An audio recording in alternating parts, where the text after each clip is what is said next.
este taller presentamos, vamos a grabar, en este taller presentamos al académico, investigador Bastián González Bustamante de la Universidad de Oxford y también de la Universidad de Santiago de Chile.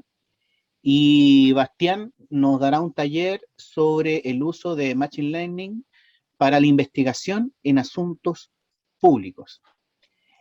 Bastián y participantes vamos a tener este taller hasta las 1:30, así que Bastián va a presentar y como es un taller y no panel, porque en los paneles dejamos las preguntas al final, yo pienso, Bastián, que aquí, como es técnico, a lo mejor, si tú lo quieres, la gente puede irte preguntando en el momento. La idea es no hacer un diálogo eterno, sino ir contestando preguntas concretas. Así que yo te voy a ayudar ahí, Bastián, si hay Sí, preguntas o tú quieres intervenir, pero como es un sí, taller, quizás es un poquito sobre más todo abierto al si, tema. sobre todo si son en el chat, ahí te pediría que tú me hables, Perfecto. porque Ujú. quizás no le presto suficiente atención, pero sí, no hay problema, sí, podemos hacerlo más dinámico. Ya, Bastián, es todo tuyo el Zoom, si quieres presentar. Les pedimos sí a los participantes que guarden silencio y tengan los micrófonos apagados, por favor. Gracias, Bastián. Muchas gracias, Félix. Voy a compartir mi pantalla, denme un momento.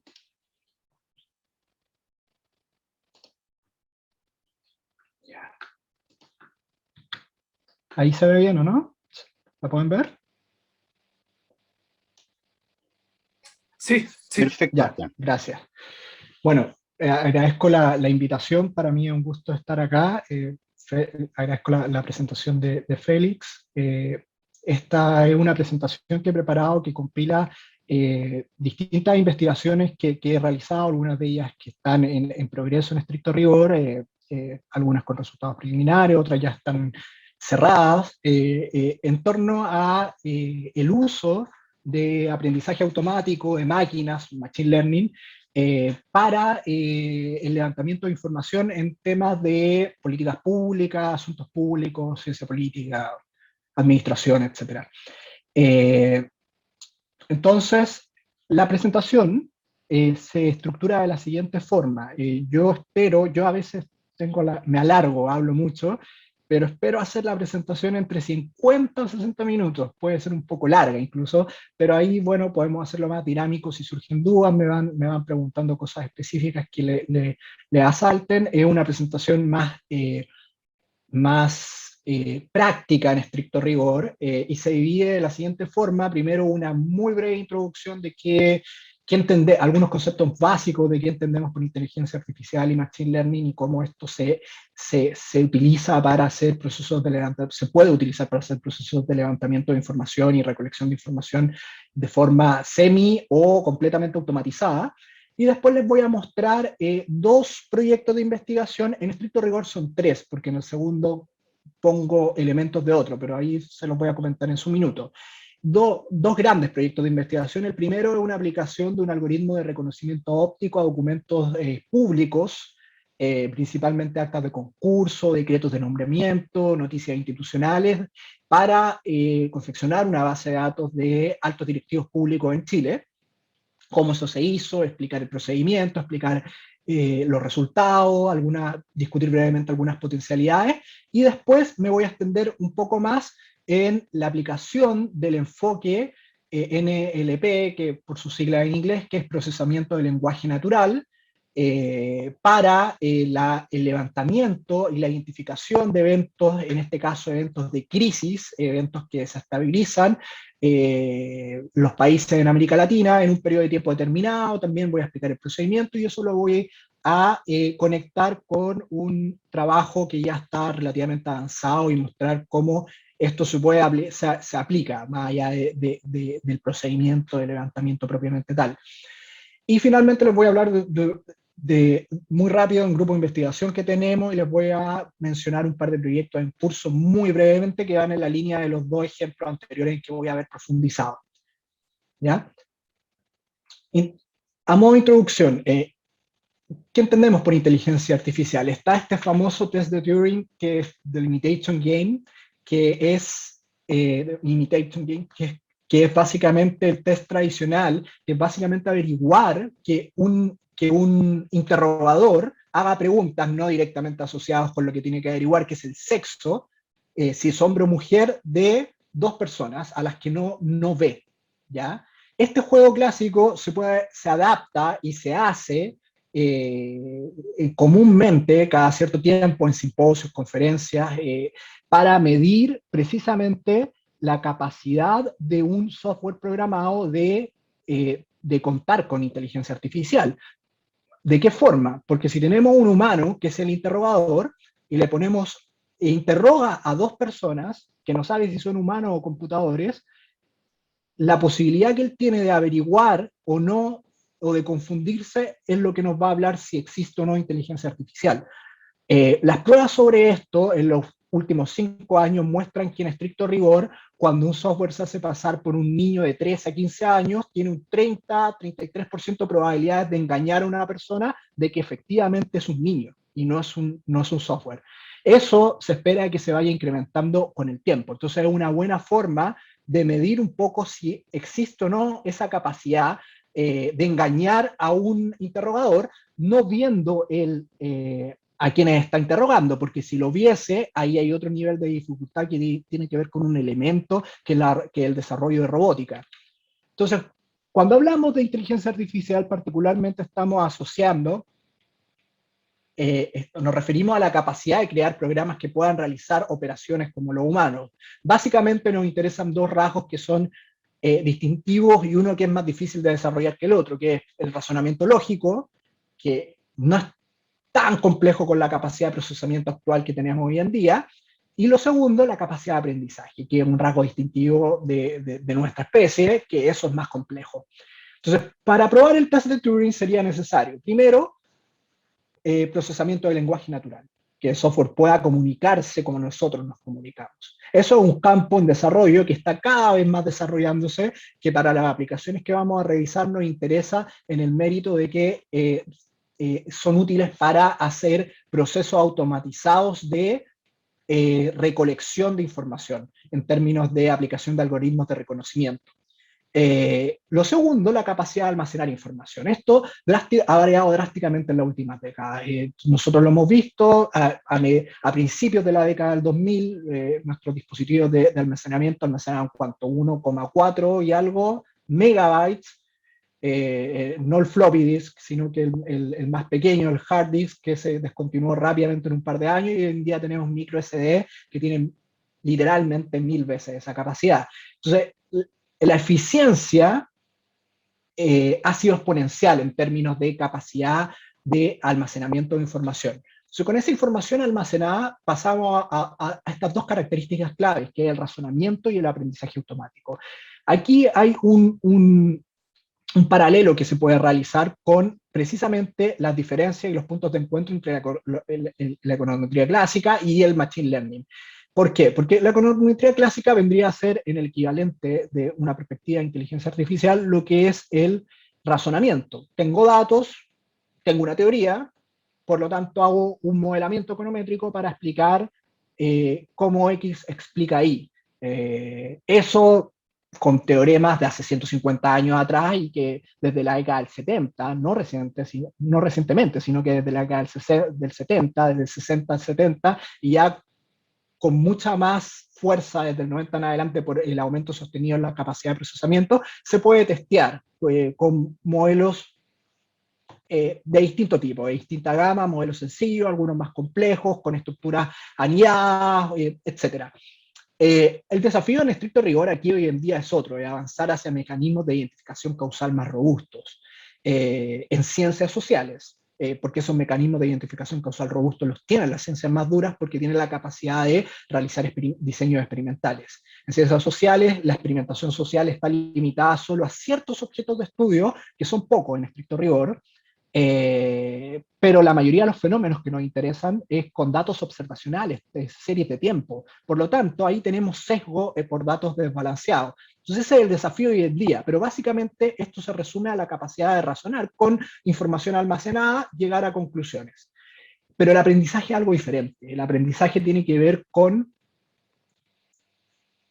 hay un factor nuevo. ¿Cómo ese factor nuevo, viendo el contexto en que surge ese factor nuevo y considerando ya la información previa que tengo, yo soy capaz de adaptarme a ese nuevo contexto y explicar algo? Y eso es muy complejo de obtener en estricto rigor, porque la capacidad de razonamiento hoy en día se puede desarrollar sin mayor dificultad en términos de programación, pero lo segundo es más complejo. ¿Ya? Ahora, cuando incorporamos un elemento adicional que tiene que ver con la percepción del entorno, estamos hablando de robótica, y si aplicamos el estricto test un test de Turing adaptado que no implica una imposibilidad de ver a quién tú le estás haciendo preguntas, ahí ya es más complejo, porque evidentemente requeriríamos de una robótica mucho más avanzada para poder de una u otra forma tener la incapacidad o no ser capaces de discernir si es una persona o una máquina. Entonces, básicamente el Machine Learning lo podemos considerar como un subcampo también de Computer Science, que básicamente es construir algoritmos. Los algoritmos nos sirven para resolver problemas prácticos de razonamiento y interactúan mucho con este concepto de Big Data. Big Data básicamente es tener muchos datos, porque en estricto rigor cuando uno entrena algoritmos de este tipo, la fortaleza del algoritmo siempre está en directa relación con la cantidad de datos que tengo y la calidad de estos datos. Si le meto más datos, siempre el algoritmo va a ser más fuerte. Y muchos más datos, ojalá. Ahora, evidentemente ahí aplica un tema de rendimientos decrecientes. Llega un punto en que ya le puedo seguir agregando muchos más datos, pero la capacidad que tengo para predecir algo o clasificar algo con un algoritmo empieza a ser más marginal, la ganancia, ¿ya? Entonces esto requiere cierta capacidad de procesamiento que, como he dicho, ha avanzado en las últimas décadas indudablemente y sigue avanzando. No necesariamente teoría, y esto es un punto importante, y es porque el Machine Learning como enfoque o como conjunto de técnicas es muy popular con aplicaciones prácticas, pero no con investigación dura. ¿Por qué? Porque en realidad no es necesario teoría. Entonces, cuando uno quiere publicar en revistas disciplinares muy exigentes, en realidad lo más importante es que la teoría esté vinculada con mi diseño. Y hay algunos que te piden un diseño sofisticado y aplicar técnicas sofisticadas, pero si no hay un vínculo teórico empírico fuerte, eso es complejo. Ahora, puede haber otro tipo de aplicaciones que son las que yo voy a mostrar en los ejemplos, que tienen que ver con el levantamiento de información, como la etapa previa, y después ya con esa información puedo hacer otro tipo de diseños con una reflexión más teórica profunda. Entonces, pero por defecto, este tipo de técnica en realidad no necesita de teoría para entender las relaciones, porque descansa en la idea de que con una alta capacidad de procesamiento y muchos datos puedo entender relaciones subyacentes y no necesito como un delineamiento teórico para eso. Entonces, básicamente, sin entrar en muchos más detalles, porque esto es algo introductorio en estricto rigor, me gustaría distinguir entre algoritmos supervisados y no supervisados, simplemente sin entrar en las distinciones, por ejemplo, de los conceptos como deep learning, que tiene que ver con el uso de redes neuronales y meterle mayor capacidad de procesamiento y servidores, etcétera, al análisis. Entonces, por ejemplo, la diferencia entre supervisado y no supervisado, que es una buena distinción en realidad para poder distinguir distintos tipos de algoritmos y técnicas que se usan en este enfoque, tiene que ver con que cuando yo tengo un aprendizaje supervisado, lo que quiero es encontrar la función de X que me explique Y en un determinado conjunto de datos. Por lo tanto, yo, de una u otra forma, algo de teoría tengo, porque en el fondo lo que quiero hacer, y aquí lo voy a poner en un ejemplo muy práctico, tengo 1.000.000 de fotografías de automóviles y quiero entrenar un algoritmo para que me identifique los modelos de esos automóviles. Por lo tanto, para entrenar ese algoritmo, yo lo que necesito es un algoritmo supervisado, porque yo sé lo que estoy buscando. Quiero clasificar modelos de automóviles. Por lo tanto, yo tengo que entrenar a la inteligencia artificial. Entonces, ese procedimiento de entrenamiento empieza con un insumo humano, codificación humana. Entonces, por lo tanto, esos 1.000.000 de casos que tengo, 1.000.000 de fotografías, diseño una muestra, una submuestra, que puede ir variando, hay que hacer un cálculo ahí, pero en general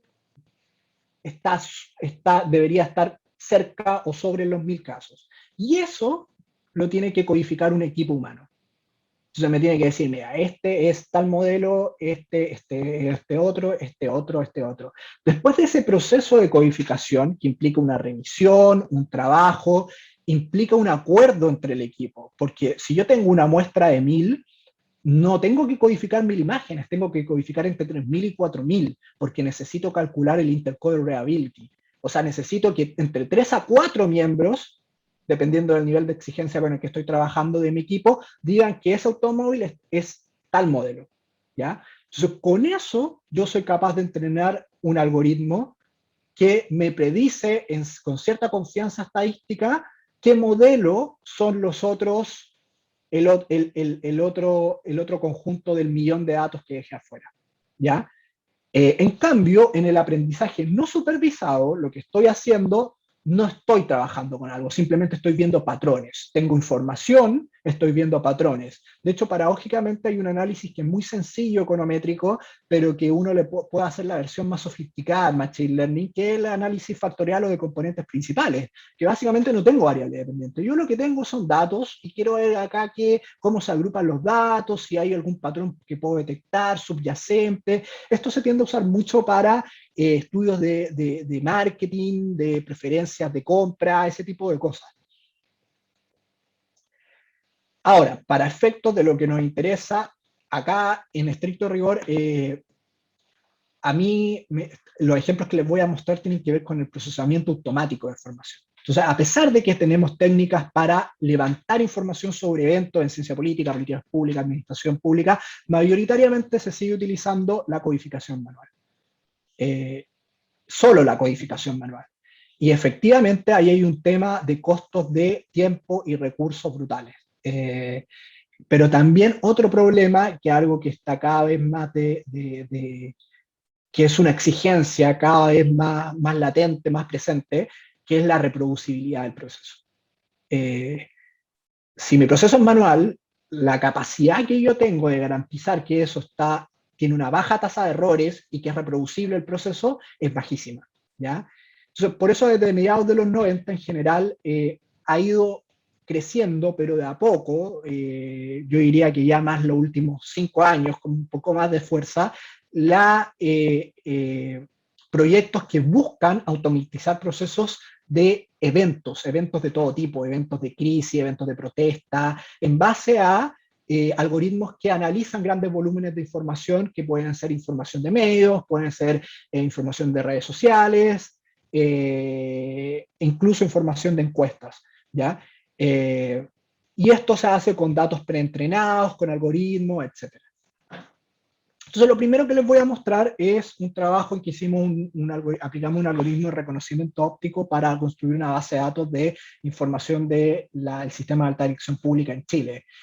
Este es un proyecto que trabajé con Matías Tete y Berenice Órdenes. Ahí está, bueno, después les voy a compartir el link de la presentación, la van a poder descargar, los links son cliqueables, entonces van a poder acceder al material que les estoy comentando sin ningún problema.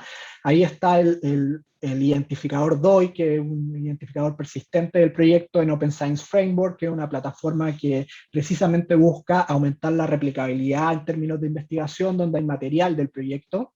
Está una página que describe un poco el proyecto en este grupo de investigación que tenemos, y este es un conjunto de datos de 431 directivos públicos que fue creado con un par de solicitudes de acceso a información y revisión de 1.396 documentos públicos, como les decía previamente, noticias, decretos, actas de concurso, etc. Y esto fue revisado con algoritmos de minería de datos. Hay un artículo que está en español que está publicado en la revista de Gestión Pública, el código y la base van a estar públicos el próximo año, eso están bajo embargo ahora, pero van a estar públicos, y hay un documento técnico en inglés en SOAK Archive también, que ahí están los detalles. Después, como les dije, les voy a compartir este material y ustedes van a poder revisar lo que quieran más en detalle.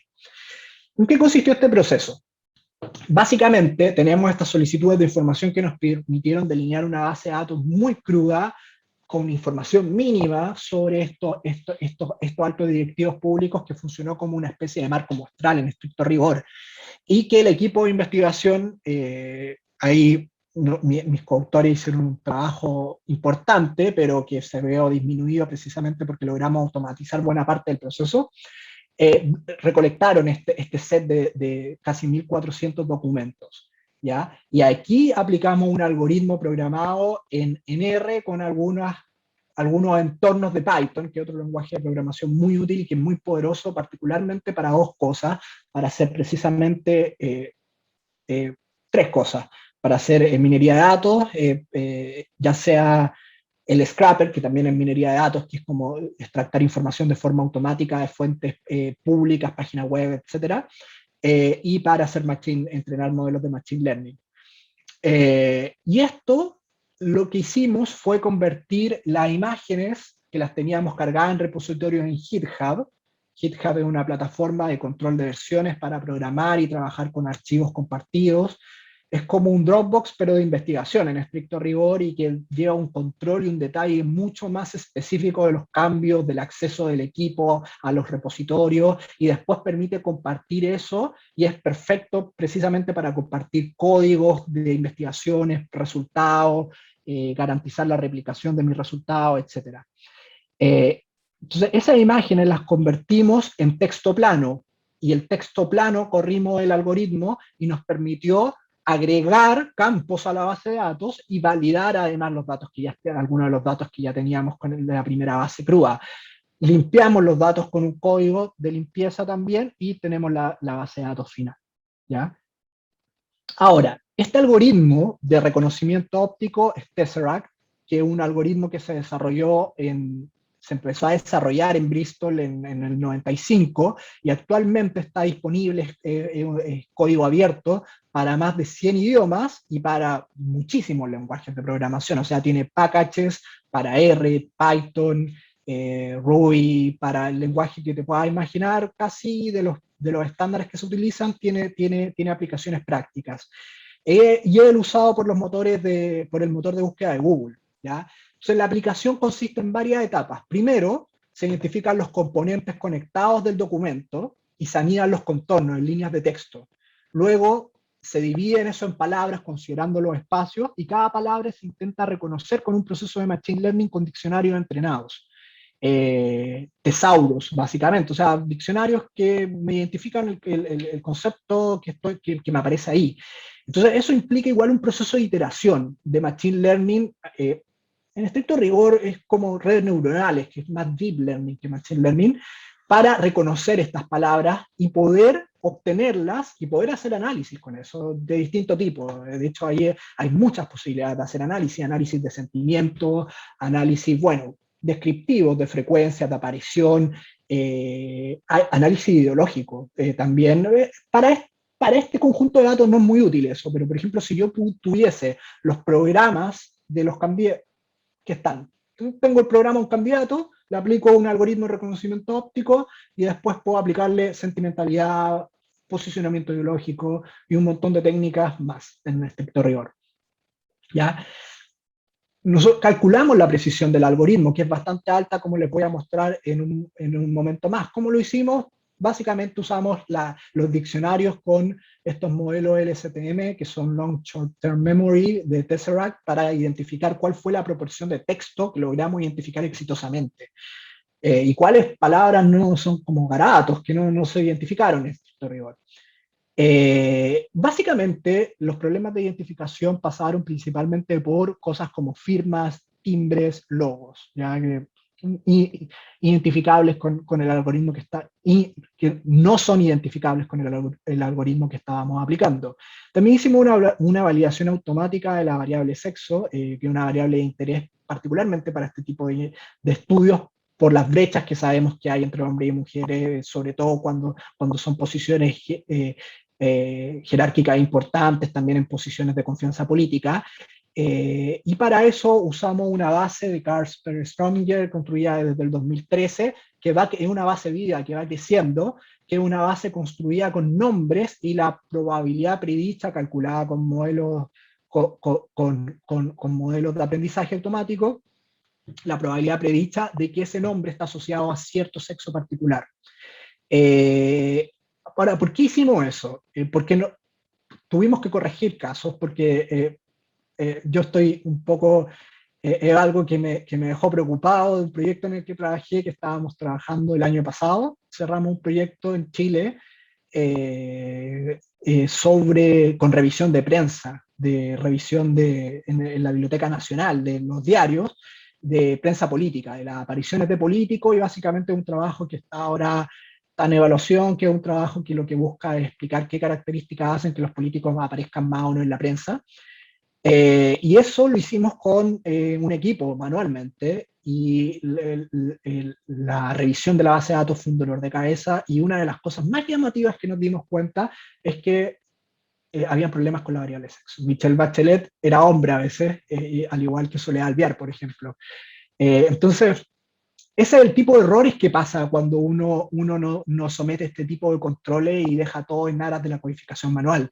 Es un poco lo que le pasó, las críticas que le hacían al libro famoso de Piketty, que se le corrieron las filas en la planilla Excel, en el fondo. Entonces, cuando uno no aplica procedimientos exhaustivos de corrección, revisión y automatización de ciertos procesos, uno corre el riesgo de fallar en cosas que no puede fallar. Ahora, ¿es marginal? Sí, es marginal. El problema es el siguiente, es un problema de credibilidad. ¿Qué pasa si después yo publico una investigación y ya en la base de datos, pero mira, Michelle Bachelet de hombre? La confianza en el suelo. O sea, ¿qué podía esperar si te entraste con esa carta de presentación? Entonces, bueno, hicimos ese procedimiento. Ese procedimiento tiene varias complejidades que voy a describir en unos minutos más. Y además aplicamos un algoritmo criptográfico para cuando liberemos la base de datos no sea identificable la persona con el nombre. Esto es un tema muy debatible, que de hecho está en el debate público ahora, precisamente a través de unos requerimientos que hicieron a la Universidad de Chile y la Universidad de Santiago. La información pública en estricto rigor no es información pública. Nosotros podríamos liberar esta base como está. El problema es que los comités de ética, en sus normas más estrictas y recientes, están exigiendo que incluso la información pública que está anonimizada cuando uno hace investigación. ¿Por qué?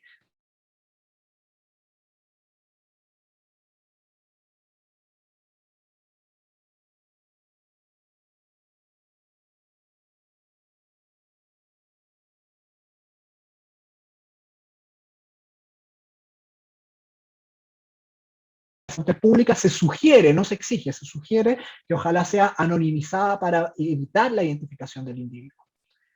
Ahora, efectivamente eso no supone un problema mayor en términos de análisis de ningún tipo en estricto rigor para la reutilización de la base en el futuro.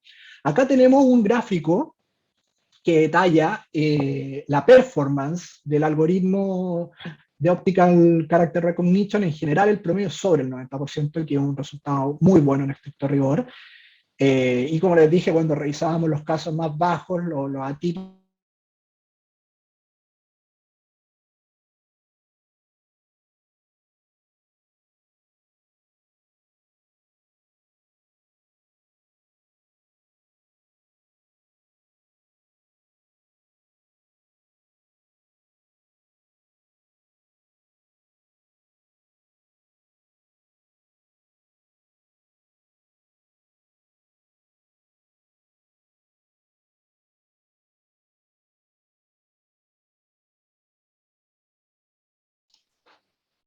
hola. Se cayó, profesor, parece, ¿no? Sí, hubo un problema con la conexión. ¿A dónde quedamos? En el gráfico, mostraste un primer gráfico de dispersión de puntos. Ya, voy con eso de nuevo, entonces. Perdón el inconveniente. Ya, ese, ¿cierto? Ese Ya, mismo, genial. profesor. Ya, les decía que los casos que son 80, 75 los revisamos y son casos con membretes, que tienen mucho membrete, algunos logos, timbres en exceso, etc. Pero en general fue un muy buen resultado. Y aquí está este gráfico. A mí no me gusta mucho porque no encuentro que la visualización no está tan buena, es un poco confuso, pero básicamente cruza la probabilidad con la cantidad de revisiones. vemos que hay algunos casos que fueron muy revisados porque fueron contrastados con la base de datos de 11 millones de casos de nombres. Pero otros, que son los donde hubo complejidad en la revisión, fueron revisados con la base de datos solo de Chile, que son 210.000, por eso baja abruptamente la línea gris a veces. Y tenemos que hay problemas en 4 casos, hay 2, los primeros 2 están muy juntos, no se notan mucho, pero son 4 casos. Y en general los problemas son por 2 tipos de cosas. Personas que tienen muchos nombres y la combinación es algo confusa, o personas que directamente tienen un nombre que en otro país está asociado a otro sexo. Entonces, es algo que es más común de lo que uno cree en realidad. ¿Y qué es lo que podemos hacer con esto? Varias cosas, pero esta es una aplicación bien sencilla, muy relativamente descriptiva. Estas son estimaciones no paramétricas Kaplan-Meier, curvas de supervivencia, que se utilizan mucho en ciencias médicas para demostrar la muerte de los pacientes expuestos a ciertos tratamientos, o el éxito, si se curan o no, si, en estudios un poco no tan oscuros. Y aquí lo que vemos básicamente es la supervivencia en el cargo, o sea, básicamente la estabilidad en el cargo de altos directivos por sector, salud versus educación. Básicamente cuando la curva cae muy abruptamente es que hay más inestabilidad, las personas tienden a durar menos en esa área. Y vemos básicamente que, claro, en salud hay una diferencia que es significativa, considerando los intervalos de confianza del 95%. O sea, algo pasa con los altos directivos de salud que rotan mucho en estricto rigor. Y como ese se pueden hacer varios ejemplos más. Ahora esto hay que controlarlo más con una estrategia de identificación causal para eliminar los sesgos. Esto es solamente descriptivo, pero es interesante verlo porque es interesante en el mérito también de que hoy en día nuestro sistema de alta dirección pública es muy alabado a nivel regional por organismos como el Banco Interamericano, por la misma Dirección Nacional del Servicio Civil, pero básicamente casi toda la información que hay sobre eso es por la extensión de su cobertura en cuanto a la realización de concursos. Pero en realidad estos son indicadores que son más relevantes. ¿Cuánto duran los altos directivos públicos? Sobre todo considerando, por ejemplo, el clima político que hay hoy en día. Se está discutiendo en la Comisión de Régimen Político de la Convención un cambio del presidencialismo, del sistema presidencial que tenemos posiblemente hacia un régimen semipresidencial o parlamentario. Precisamente yo acá trabajo en un proyecto que dirige la profesora Petra Schlatter sobre estabilidad de los regímenes parlamentarios y semipresidenciales en 16 democracias europeas y del Commonwealth. Y no son tan estables como uno tiende a creer, porque uno mira los casos que son más emblemáticos, y hay otro problema que de hecho tiende a pasar más en los semipresidencialismos incluso, que es la imposibilidad de nombrar primer ministro, por lo tanto asume un gobierno temporal. Al asumir un gobierno temporal, el país básicamente virtualmente se paraliza, pero no se paraliza precisamente porque a veces en los casos cuentan con modelos de servicio civil más desarrollados y que son más estables, y la carrera funcionaria es más estable en el tiempo. O sea, imagínense si en Chile en este minuto se implementa un semipresidencialismo, hay imposibilidad de nombrar primer ministro, hay meses sin gobierno, y los altos directivos públicos con una rotación que es similar a la de los ministros y los subsecretarios. O sea, no duran mucho en el cargo.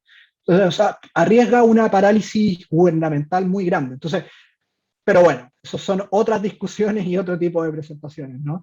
Así que vamos al segundo ejemplo, donde me voy a extender un poco más, creo que voy bien con la hora, que es la aplicación del enfoque de procesamiento del lenguaje natural para identificar eventos en América Latina. Este es un proyecto financiado por el Muriel Wise Fund de St. Hilda's en la Universidad de Oxford, en el que yo estoy trabajando, que está vinculado directamente con mi investigación doctoral también, en el que trabajamos con estos reportes que son los LAWR, que son los Latin American Weekly Reports, que son reportes de inteligencia, que logramos recolectar desde el 75 hasta el día de hoy, sobre países y sobre lo que ocurre en los países con información noticiosa semanal. detallada, son reportes bastante buenos y una fuente que se considera bastante fiable y se ha utilizado en varias investigaciones sobre estabilidad de los gabinetes presidenciales, de los presidencialismos, sobre crisis en los sistemas presidenciales, etc. Entonces, recolectamos esta información, que es bastante. El primer lote de datos son archivos en delimitado de comas Unicode 8, que es el formato más estándar para la liberación de datos hoy en día. Hay algunas personas que lo critican un poco, pero en estricto rigor, en este minuto, el formato estándar en que todos los datos debiesen ser liberados, esa información se compró directamente a la agencia de inteligencia porque las suscripciones de la Bodleian Library de Oxford no tenían esos años cubiertos, y salió una pequeña fortuna que lo cubrió afortunadamente el fondo, y esa información estaba preprocesada, o sea, no había mucho que hacer más allá de limpiarla un poco. El lote 2, que va del 80 al 98, excluyendo el 97, porque el lote 1 incluía el 97, e incluyendo la primera mitad del 2003, son 18 años y medio, y son reportes escaneados manualmente, ¿ya? ¿Quién escaneó eso? Los bibliotecarios y alguna gente que apoyó ciertos procesos de escaneo manual. Afortunadamente yo no tuve que escanearlos, me los pasaron, pero sí tuve que ordenarlos y me requirió mucho tiempo. Son 38 gigas de información, 38 gigas y medio. Alguien que estudia astronomía se reiría, diría, eso no es nada, porque estudian con imágenes de alta resolución de telescopio. Pero en ciencias sociales eso es un volumen muy, muy importante de datos. Y el lote 3 son archivos PDF que también se descargaron a través de estos accesos, pero venía el archivo PDF ya, que vienen en muy buena calidad. El problema del lote 2 es la calidad, no venían en buena calidad, ¿ya? Ahora, de todas maneras, el lote 3, para la aplicación del algoritmo de reconocimiento óptico, se transforma a imagen. Lo que pasa es que la imagen queda de mejor calidad. Entonces, por lo tanto, esos 339 megas se transforman como en 70 gigas, una cosa así. Entonces, el volumen de información es alto, ¿ya? Y esto es para identificar eventos de inestabilidad, protesta, escándalos, policy failure en América Latina. En 12 países igual los reportes tienen información de más países, pero el proyecto me interesan particularmente 12 países, entre los que obviamente está Chile, Argentina, Brasil, casi todos nuestros vecinos en estricto rigor. ¿Ya? Aquí, como toda una presentación de orden más práctico, me voy a detener en varios detalles de ciertas exigencias, algunas que pueden parecer un poco anecdóticas, por no decir una palabra más como ridículas, pero un poco más anecdóticas, pero que en estricto rigor al aplicarlas son bastante útiles para trabajar con volúmenes de datos de esta magnitud. Primero, esto va a ser liberado en un repositorio permanente con un identificador único, después de un periodo de embargo que dura 2 años desde ahora en estricto rigor, ¿ya? Segundo, hay un Data Management Plan, que es básicamente un preregistro, que tiene también un identificador único, está en una plataforma que es DMP Online, que es una plataforma del consorcio británico de investigación, creo, pero hay distintas plataformas para esto, hay 2 o 3 que son muy populares, y que básicamente es lo mismo que los preregistros de investigación en experimentación. Yo ofrezco de antemano los detalles, los procedimientos, y cualquier cosa lo voy actualizando si es que hubo algún impedimento en el proceso práctico, porque después eso es más transparente, es replicable, otra persona puede seguir el mismo procedimiento para reutilizar no necesariamente la misma información, sino que el procedimiento en sí, ¿ya? Y también se trabaja con control de versiones Git, que básicamente es la plataforma GitHub que les comentaba, que son los repositorios de trabajo se encuentran ahí, y hay un detalle específico de todos los cambios realizados, a qué hora, por quién, etc. Esto se conecta con Open Science Framework, que son servidores de la fundación de Open Science, que le permiten dar un DOI permanente también cuando se libere el código. Los códigos programados en R, en Python, entonces eso también garantiza la replicabilidad de eso y la reutilización, más allá de los datos, más allá de los papers que salgan de esto específicamente, el procedimiento en sí también es replicable y exportable a otro tipo de análisis y cosas, ¿ya? Con respecto al almacenamiento, como dije, esto está en GitHub, pero tiene un control específico, tiene un factor de autentificación de 2 pasos con dispositivos físicos de seguridad, que son básicamente llave USB. A ver, acá tengo una.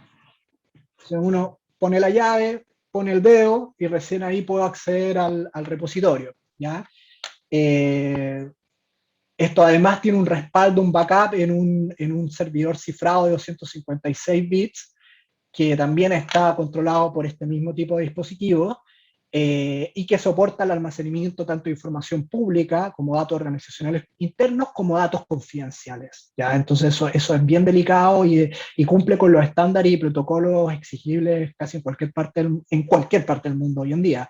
Ese backup se hace con un respaldo diario automático que está programado, un mantenimiento ligero semanal y un nuevo profundo cada 28 días, que está programado hasta el 28, hasta mayo del 2024, y después el backup desaparece porque lo único que queda es el repositorio permanente. ¿Ya? Ahora, para el entrenamiento de datos propiamente tal, le hablaba del ejemplo del automóvil. Uno necesita para el algoritmo entrenar datos. Para eso programamos una plataforma en línea que está conectada con estos repositorios a través de un formato de notación JavaScript, que lo que permite es básicamente, un poco burda la explicación, pero básicamente es como tener una planilla que adentro tiene planillas. Por lo tanto, yo tengo la capacidad de recolectar demasiada información de lo que se hace. O sea, quién hizo esa etiqueta, a qué hora la hizo, le hizo cambio o no le hizo cambios, con quién estuvo de acuerdo, etcétera, cuánto se demoró, mucha información que después que sirve para términos de control, pero también para términos de análisis posteriormente. Y esta plataforma, claro, también cumple con todos los protocolos vigentes sobre protección de datos, etcétera, y los codificadores del equipo tuvieron acceso mediante contraseñas cifradas para hacer el etiquetado, y una vez que lo terminaron se les revocaron su acceso inmediatamente, ¿ya? Entonces la base de datos final está en este repositorio permanente de Bodleian de la Universidad de Oxford, y el código además, y esto ya es como un detalle así anecdótico, pero esto es real, pasa al GitHub Archive Program, ¿ya? Y ellos cada cierto tiempo lo que hacen es poner el código en microfilms endurecidas que duran 1000 años y las van a depositar a una montaña en Noruega, donde había una mina de carbón que ya está en desuso.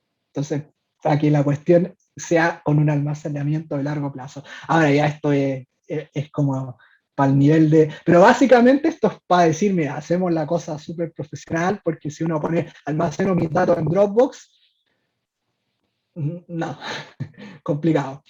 La liberación de datos propiamente tal, como esto, los reportes propiamente tal están protegidos por derechos de copyright. Se accedieron por suscripción, pero yo no los puedo liberar, por lo tanto hay un repositorio que no se libera nunca, eventualmente se elimina. Pero los algoritmos, la información extractada, la información procesada, eso sí se libera. Con una licencia Creative Commons que básicamente permite reutilizarlo, adaptarlo, lo que queráis, básicamente, siempre y cuando hay un reconocimiento intelectual, que básicamente es la citación. Ahora, así, procedimiento práctico.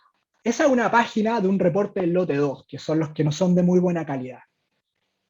Antes de hacer el reconocimiento óptico, como esos reportes son escaneados manualmente, hay que hacer un proceso que se llama de binarización de la imagen, ¿ya? Con distintos algoritmos. Por ejemplo, aquí en la primera tanda se aplica el algoritmo de Sabola, que lo mejora un poco. Después el de Singh et al, ahí queda más decente, pero con el de Su et al queda ya la imagen mucho mejor. Y con esa imagen yo puedo aplicar el algoritmo de reconocimiento óptico y extractar la información.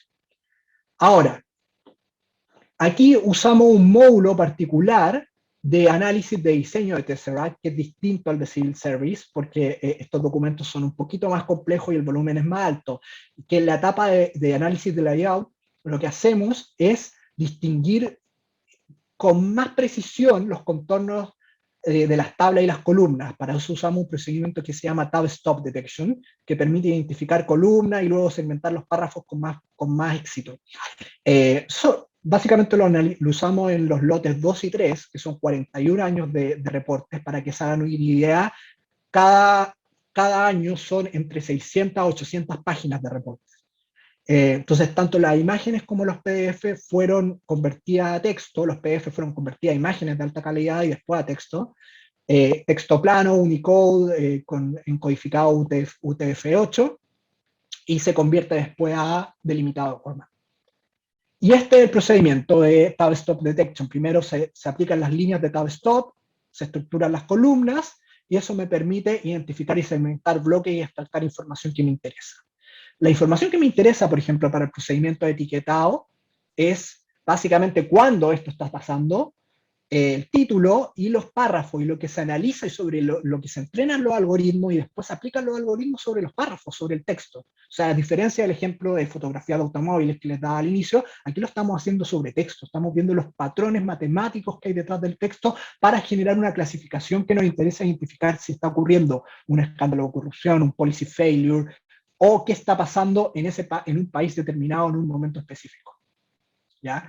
Y esto, y aquí lo engancho lo engancho con un trabajo, un tercer trabajo que es más práctico, porque hasta el momento solo tenemos entrenados los algoritmos, pero aquí hay que hacer esta aplicación práctica que la hago, ya es un trabajo que he hecho, pero con otros datos.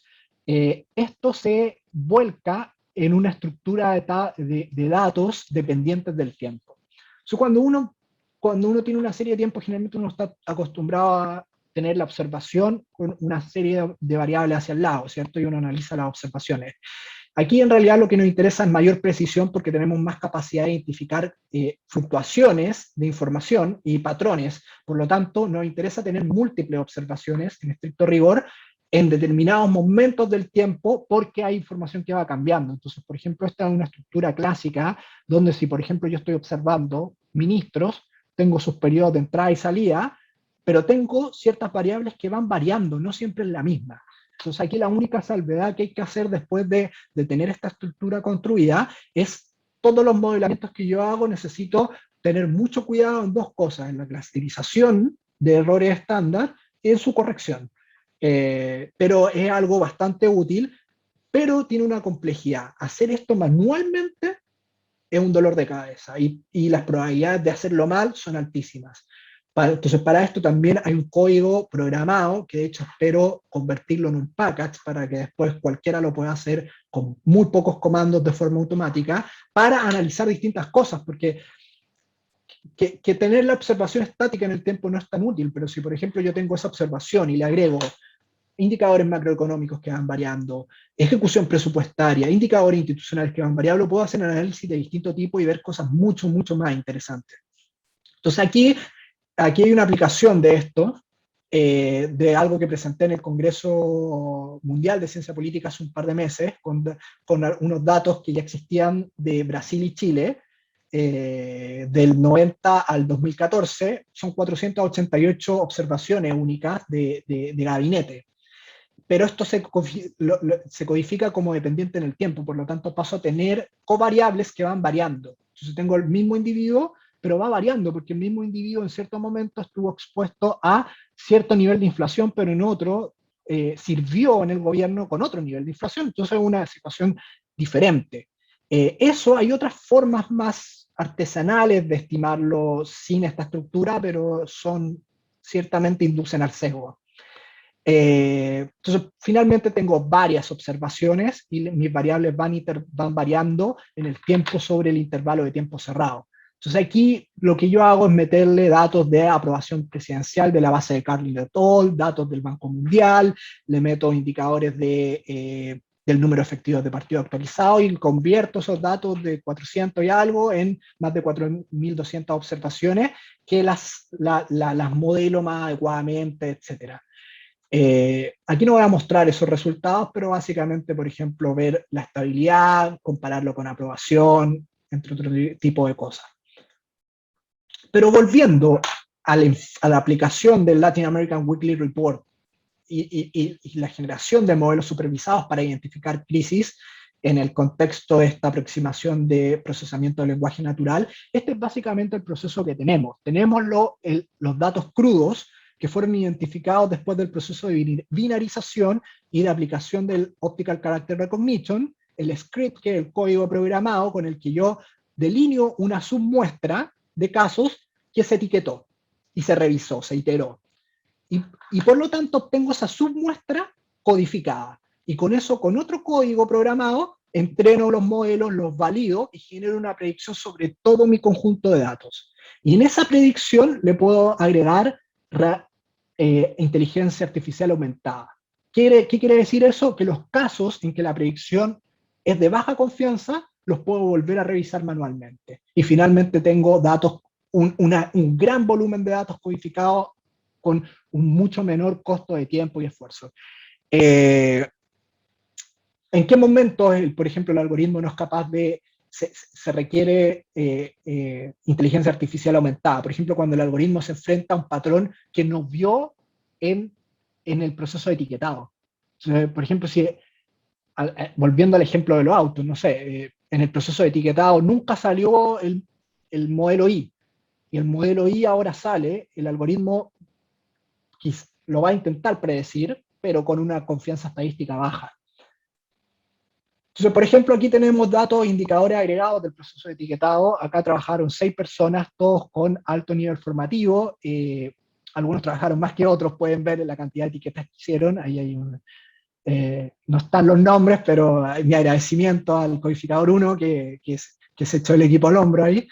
El tiempo promedio que demoran, esta es una tarea de alta complejidad, pero producto de que este equipo eran personas con altas credenciales y con un entrenamiento bastante ya desarrollado, lo pudieron hacer rápido. Si se fijan, el promedio es como de 40 segundos por observación, pero estamos hablando de noticias, es una noticia, entonces eso es rápido. Y el tiempo, en total, el tiempo de trabajo supera más o menos las 40 horas. Y uno dice, no es tanto, pero son 40 horas crudas en la plataforma, etiquetando. O sea, el tiempo en que te fuiste a tomar el café, en que quizás paraste un poco porque no estabas seguro de la opción, no lo cuenta. O sea, es mucho más en estricto rigor. Y el consenso es altísimo, logramos un consenso muy alto. Ahora, no siempre fue alto. Al principio partimos bajo, pero eso es natural. Ahora, ¿por qué tiene que ser alto? Porque si no es imposible entrenar un algoritmo, si los humanos no están de acuerdo que, no sé, pues les muestro un triángulo y uno me dice, no, este es un círculo. Después, imposible entrenar un algoritmo porque me reconozca la figura geométrica. Perdón, pasé muy rápido. Y aquí están los resultados de los algoritmos preliminares que ya están entrenados. Entrenamos un algoritmo bayesiano, que es un algoritmo que es muy utilizado, los que más se utilizan, los más básicos, para clasificar crisis, policy failure, escándalos financieros, internal disagreement en el gobierno, que básicamente esos son los que nos interesan.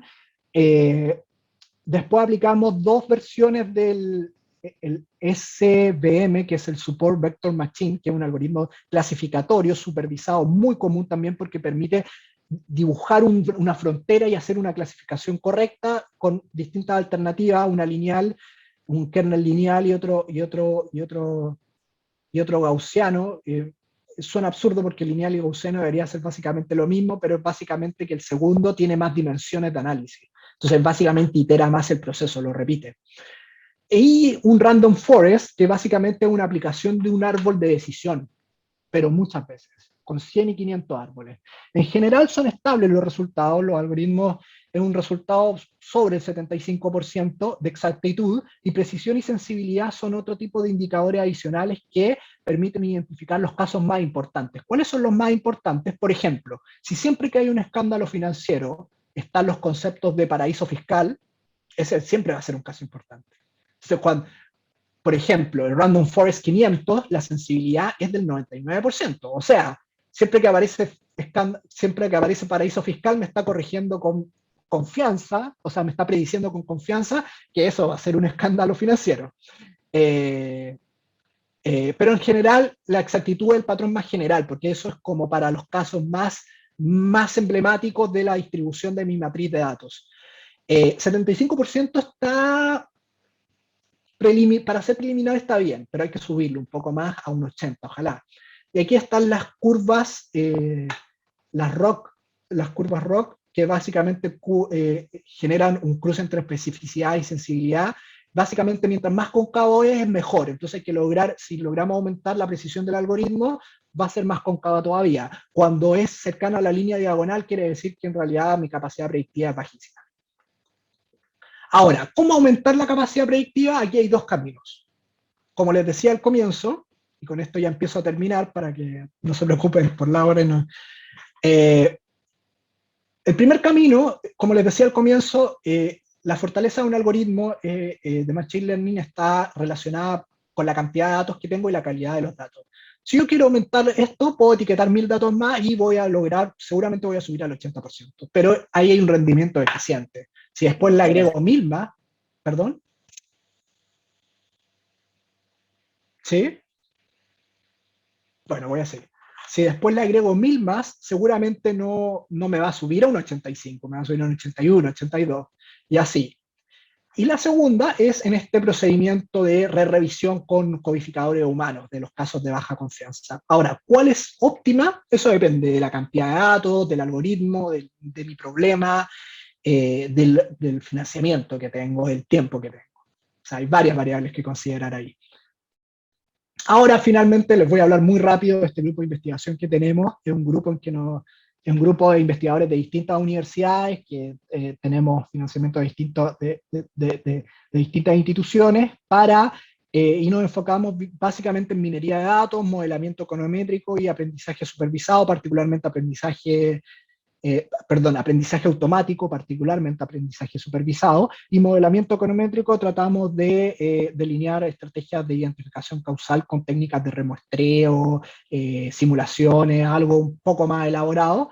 Y tenemos algunos proyectos en curso. Por ejemplo, estamos entrenando un algoritmo clasificador de mociones legislativas con datos de los proyectos de ley de la Cámara del 2006 al 2018. Le vamos a agregar el último periodo. Tenemos un 40% de avance de ese proyecto, donde está Carla Cisterna, Diego Aguilar, Jacqueline Morillo. Ya hemos entrenado algunos algoritmos, tan baja la capacidad predictiva porque nos jugó la ansiedad y lo hicimos y no hemos terminado el etiquetado. Pero bueno, estamos trabajando en eso y tenemos buenas expectativas sobre esto porque hemos visto que hay muy pocos trabajos de esto, es algo nuevo que se está haciendo. Recién vi algo para Brasil sobre esto en el Congreso de IPSA pasado, pero no hay mucho sobre esto, entonces esperamos poder llegar a puerto y lograr hacer un aporte significativo en esto. Y tenemos también este proyecto VIP, que es Vertically Integrated Projects de la Universidad Mayor, que es un proyecto que es una conformación de un equipo de investigación verticalmente integrado porque incorpora alumnos, profesores de la Universidad Mayor, investigadores de otros lados, y es un proyecto en que participamos varias personas. Está Rodrigo Cuevas, Diego Aguilar, lo dirige Carla Cisterna, Francisco Castañeda, y estamos haciendo aplicaciones de Machine Learning en políticas públicas y economía. En este minuto estamos interesados en estudiar dinámicas de desinformación, por lo tanto estamos trabajando con 2,5 millones de datos de el referéndum de la nueva constitución en Chile, que se hizo el año pasado, que los recolectamos de forma semi-automatizada con un scrapper programado, y ahora estamos entrenando algunos algoritmos para identificar confiabilidad cuando se comparte información, temas de emotividad, etc. Con esto ya voy cerrando, algunos agradecimientos, las referencias. Básicamente aquí les mostré 3 papers, el de Senior Public Managers, que fue financiado por la Universidad de Santiago. Hay un agradecimiento especiales a Matías Tete, Berenice Órdenes, el que mostré en IPSA con datos de Brasil y Chile. Ahí son varios los agradecimientos, financiados por el Programa de Formación de Capital Humano Avanzado de ANID, y lo que les estaba mostrando el Latin American Weekly Report, que ahí también agradezco mucho al equipo de codificación, en especial a algunas personas. También hay financiamiento de la Universidad de Oxford, y algunas de las referencias utilizadas.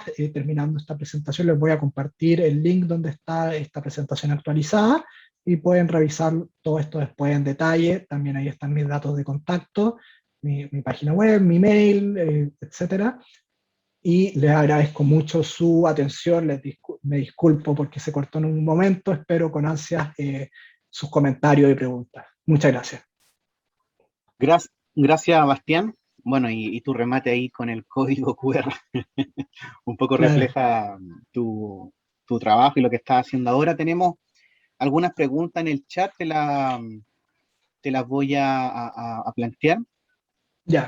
Marcos dice, ¿dónde aprendió la ciencia de datos? Si formó parte de su educación universitaria o aprendió de manera autodidacta, o en el posgrado también podría ser.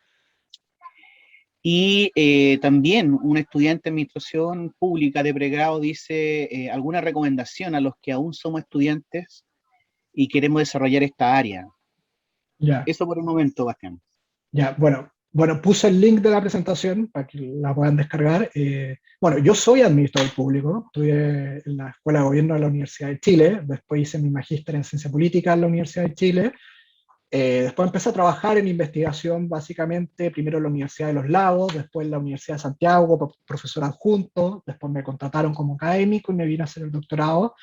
Durante esos años me especialicé bastante en temas econométricos, en programación, en R particularmente.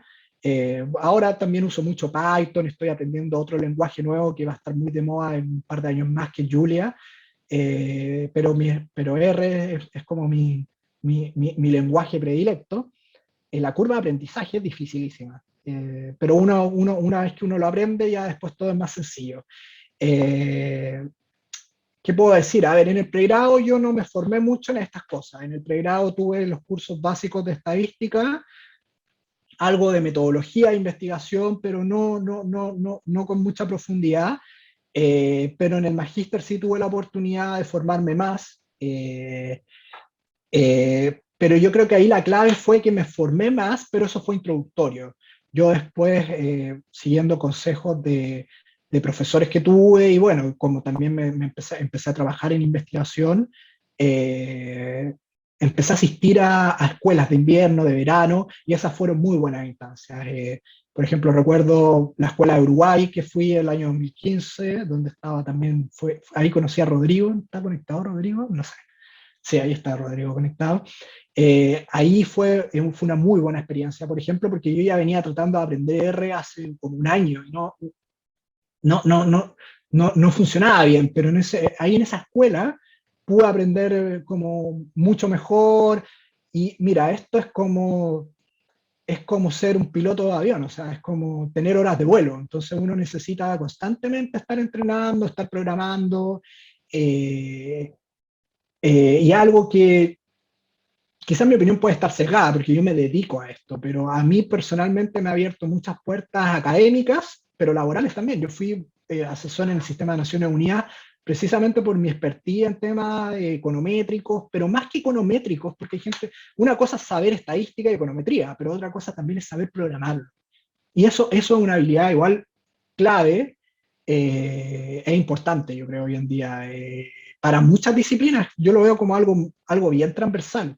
No lo veo como algo que es solo de ingenieros o que es solo de gente que estudia data science, por ejemplo. Quizás, claro, ellos son más especialistas en cosas más técnicas, pero yo creo que tener un conocimiento intermedio es una herramienta diferenciadora muy importante hoy en día, y en estricto rigor, cuando hablamos de gobierno, de los gobiernos, de gobierno algorítmico, de inteligencia artificial en la administración pública, el CLAD acaba de sacar un libro de eso, hay una declaración nueva de que las administraciones públicas tienen que avanzar hacia eso.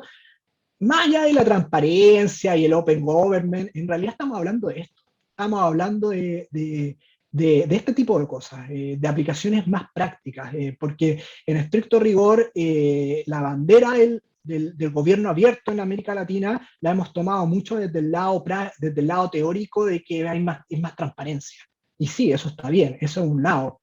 Pero hay otro lado práctico, que es como, ya, pero ¿cómo lo hacemos esto? Necesitamos gente capacitada en instituciones públicas que tenga capacidad de analizar grandes volúmenes de datos y entender esto.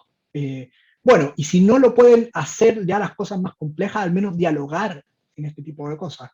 Yo creo que es una herramienta importante. Pero sí, es un procedimiento, una curva de aprendizaje difícil, y hay que ir perfeccionándose constantemente, y la mejor perfección en esto es la práctica. Bastián, te tengo dos preguntas personales. Oye, Bastián, yo también estoy haciendo un doctorado en la USACH, y también vengo de la administración pública y claro, uno choca con el muro de lo cuanti, bueno, sobre todo en los USACH, ¿no? Que se caracteriza por su línea más técnica. Y uno ve muchos programas, ¿no? Por ejemplo, uno en la Valpo, la Universidad Paraíso, tiene un software libre de Stata, después uno, por ejemplo, un profe le enseña Stata, después el otro le encanta Python, después el otro le encanta R.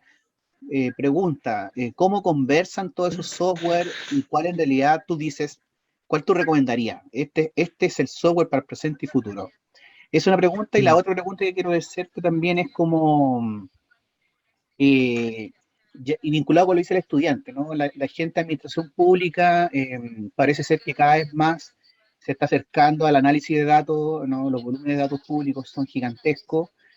¿Qué recomendarías tú a una malla curricular del pregrado, más o menos? Si recomiendas que estos temas se traten, en qué áreas se podrían tratar, ¿qué nos recomendarías tú en eso? Gracias. Gracias, Félix. Son buenas preguntas. Primero, el tema del software, sí, yo lo entiendo completamente. De hecho, mi primer acercamiento fue con SPSS, que lo dejé rápidamente en estricto rigor y pasé a Stata. Y cuando estaba migrando a R, yo todavía me esforzaba, no, como que me arrancaba y estaba en R trabado y decía, voy a hacer esto en Stata, es más fácil. Pero Stata hay que dejarlo. No, suena duro lo que voy a decir, pero Stata hay que dejarlo. Stata es un software de pago que no es programación, viene todo prehecho, no te permite ajustar los modelos adecuadamente, no te permite hacer casi nada. No, yo sé, lo digo, yo lo usé años, y ya no lo uso, en realidad lo dejé usar hace como 4 años. Me forcé porque no quería porque el cambio es duro. Eh, Mi recomendación es entrar directo a R, directo a R. No, yo antes pensaba distinto, yo antes hacía clases en pregrado, en AP, de, de métodos cuantitativos, y le enseñaba SPSS porque les cuesta mucho. Pero eso es un flaco favor, porque eso no se usa. No, no, no, no. Es mejor pasar el mal rato de una, pero aprender cuál es el estándar. Y sabiendo R, migrar a Python, a Julia, es facilísimo. ¿Por qué? Porque la diferencia es que Stata no es un lenguaje de programación. Stata son códigos. R sí es un lenguaje de programación. Por lo tanto, la notación es distinta en Python, pero es la misma lógica. Entonces, cuando tú ya aprendiste la lógica de programar, en R puedes hacerlo en Python, no al revés. O al revés.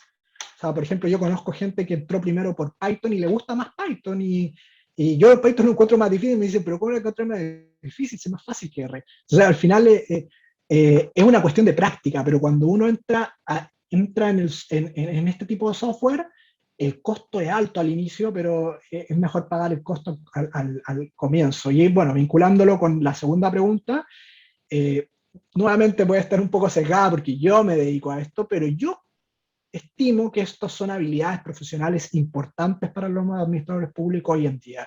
Yo haría un refresh a los cursos de estadística, a los cursos de métodos cuantitativos, a los cursos de metodología de la investigación, y ahí trataría de insertar transversalmente todo esto.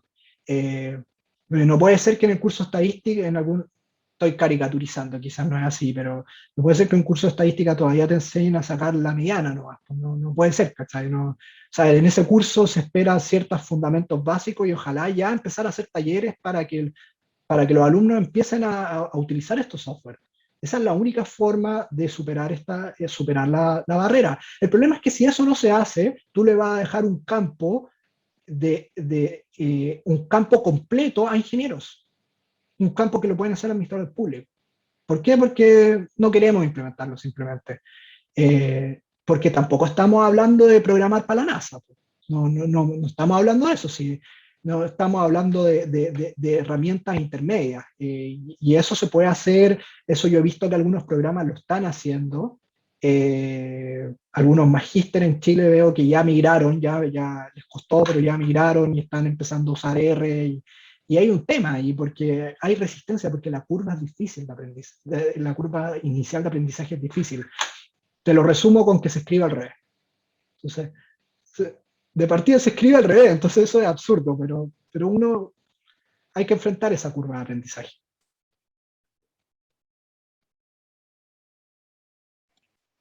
Perfecto. Bastián, las últimas palabras para, si quieres plantear algo para cerrar ya el taller. Bueno, le agradezco la presencia, la atención, les pido disculpas por la caída, parece que en ese minuto la señal estuvo débil, pero bueno, espero que lo hayan disfrutado, les mandé la presentación, pueden revisarla en detalle, pueden revisar los recursos que están linkeados en la presentación por si les interesan estos temas. Están mis datos de contacto, si alguien tiene alguna duda específica, me puede escribir, no hay ningún problema con eso, así que yo feliz, encantado, los puedo orientar de forma más específica. Así que bueno, espero que le agradezco y espero que le haya hecho algún sentido o le haya gustado. Eso, muchas gracias. Bien, gracias Bastián, a nombre de la organización del Congreso te damos las gracias por tu presentación. Y bueno, y les recordamos a todos los participantes que en sus correos están toda la parrilla programática del Congreso, que está siendo bien nutrida. Estamos teniendo alta asistencia, en este momento hay tres instancias en paralelo, así que hay muchos datos y muchas presentaciones interesantes. Un abrazo a todos y todas, muchas gracias.